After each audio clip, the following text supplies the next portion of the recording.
Top 1 news చూద్దాం. రేవంత్ ఆధిపత్య పోరుతో BC బిడ్డలు అన్యాయంగా బలవుతున్నారు.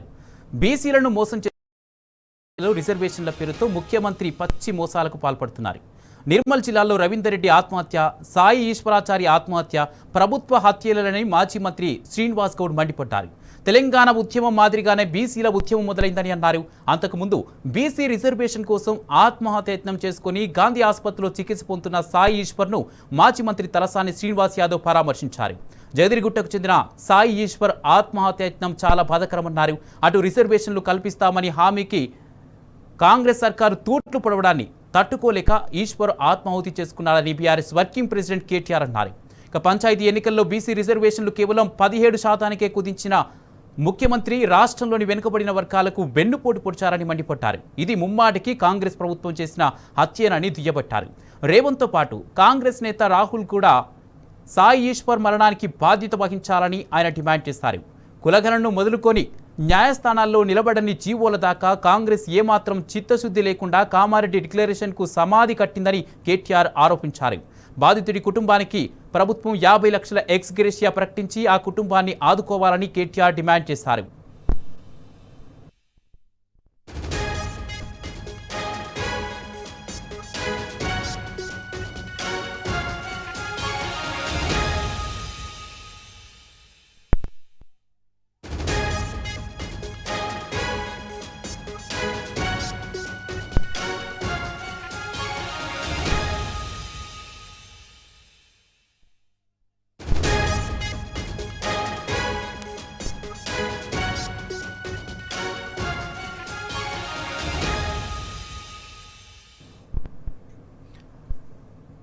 రేవంత్ ఆధిపత్య పోరుతో బీసీ బిడ్డలు బలవుతున్నారు. ఈ అంశానికి సంబంధించి స్పందించేందుకు మనతో పాటు బీఆర్ఎస్ నేత పల్లె రవికుమార్ ఫోన్ లైన్లో సిద్ధంగా ఉన్నారు. రవికుమార్ గారు, మనం పంచాయతీ ఎన్నికల్లో రిజర్వేషన్ల పేరుతో ముఖ్యమంత్రి మోసాలకు పాల్పడుతున్నారు. దీంతో తట్టుకోలేక ఇద్దరు ఆత్మహత్య చేసుకున్న పరిస్థితి ఏ విధంగా చూస్తారు?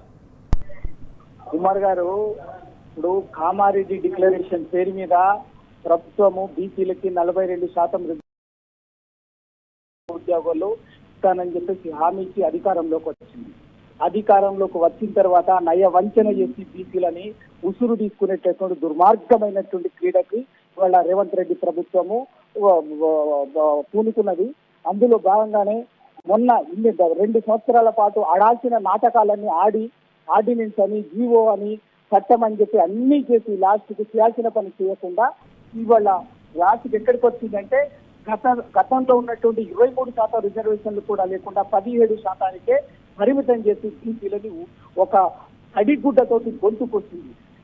ఈ విషయం తెలిసినటువంటి పాపం సాయి ఈశ్వరాచార్యని కలత చెంది ఇవాళ నిన్న ఆత్మహత్యకు ప్రయత్నం చేసిండు. ఆ ఆత్మహత్యకు ప్రయత్నం చేసి ఇవాళ ఇందాకే ఆఖరికి చనిపోవడం కూడా జరిగింది. ఆ సాయి ఈశ్వర్ గాంధీ హాస్పిటల్లో దానికి మేము అక్కడికి వెళ్ళి ఒక నిరసనగా జరుగుతున్నటువంటి దాన్ని కూడా చూస్తుంటే ఒక జులుంగా, ఒక దౌర్జన్యంగా, అన్డెమోక్రటిక్ గా, అన్కాన్స్టిట్యూషనల్ గా, ఆఖరికి ఏంటంటే డెత్ డిక్లేర్ కూడా చేయకుండానే మేము అందరం అక్కడ కూర్చొని ఏమైంది చెప్పండి చెప్పని చేసి అక్కడ మేము అక్కడ కూర్చున్నాం ఒక 300-400 మంది. అదేం లేకుండానే 6th ఫ్లోర్ లో నుంచి రాజు ఏమి కనీసం డెత్ కూడా డిక్లేర్ చేయకుండానే బాడీ షిఫ్ట్ చేసే పని చేసేది. ఆ విషయం తెలిసిపోయి మేము అడ్డుకొని బాడీని కనీసం చావును కూడా ప్రకటించకుండానే, నిర్ణయించకుండానే మీరు ఎట్లా బాడీని షిఫ్ట్ చేస్తారు, ఇదేం దొరుకుతుందని చెప్పేసి బాడీని అడ్డుకొని మళ్ళీ తీసుకుపోయి మార్చిలో పెట్టించినాం.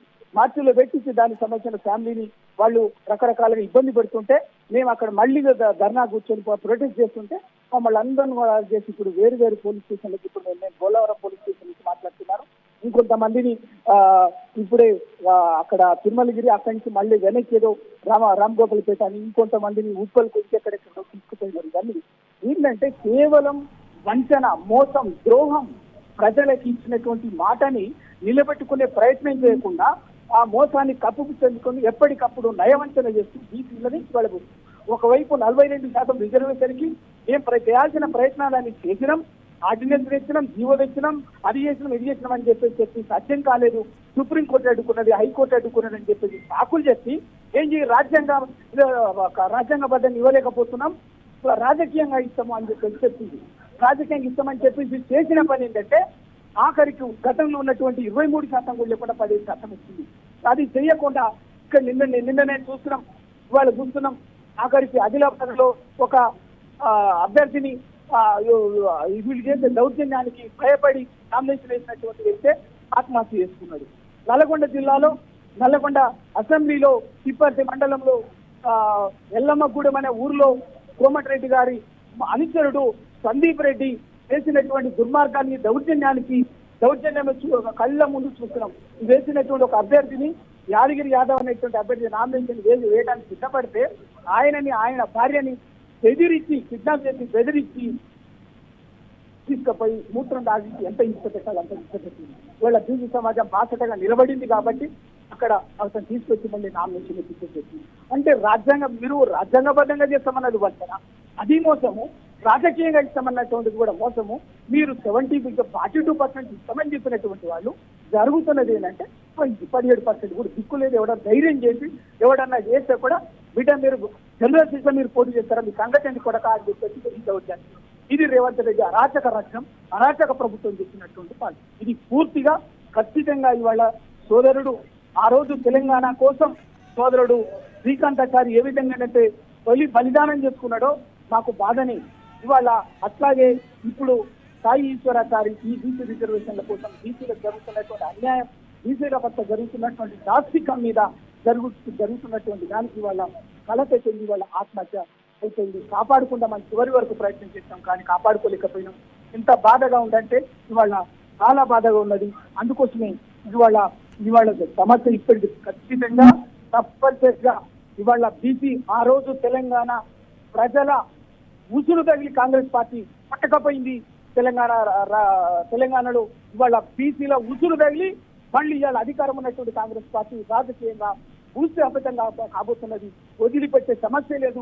ఈ విషయంలో బీసీ సమాజాన్ని తప్పనిసరిగా రాజకీయాలకు అతీతంగా అన్ని సంఘాలు నడిపేసి ఇవాళ ఒక బీఆర్ఎస్ పార్టీగా ఇవాళ తప్పనిసరిగా బీసీ ఉద్యమాన్ని బీసీ శక్తులన్నింటినీ కూడా సమీకరించి అడ్వాన్స్ చేస్తాం, తీసుకుపోతాం.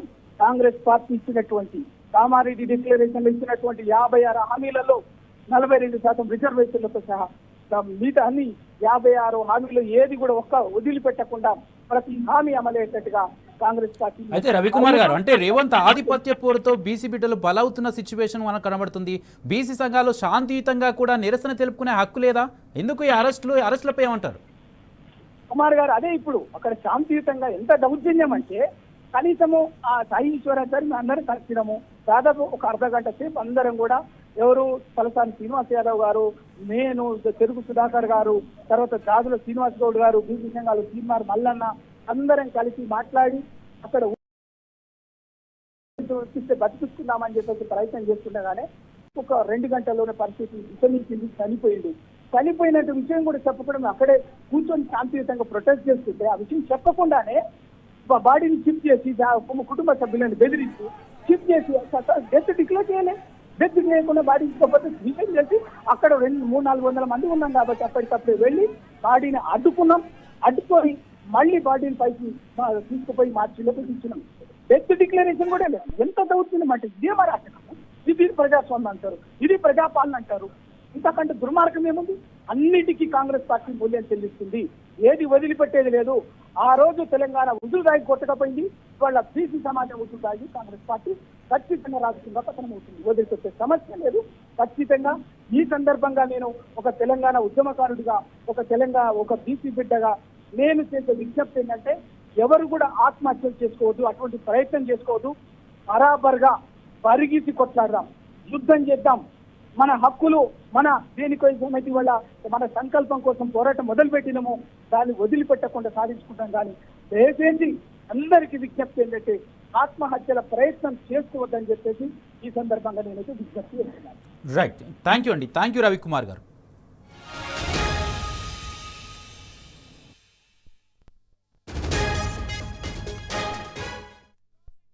రాష్ట్ర ప్రభుత్వాలు ఇవాళ మరి బీసీలను పొట్టన పెట్టుకునేటువంటి పనులు చేస్తా ఉన్నాయి. ఇవాళ ఈశ్వరాచారి మరణానికి ఖచ్చితంగా ప్రభుత్వం బాధ్యత వహించాలి.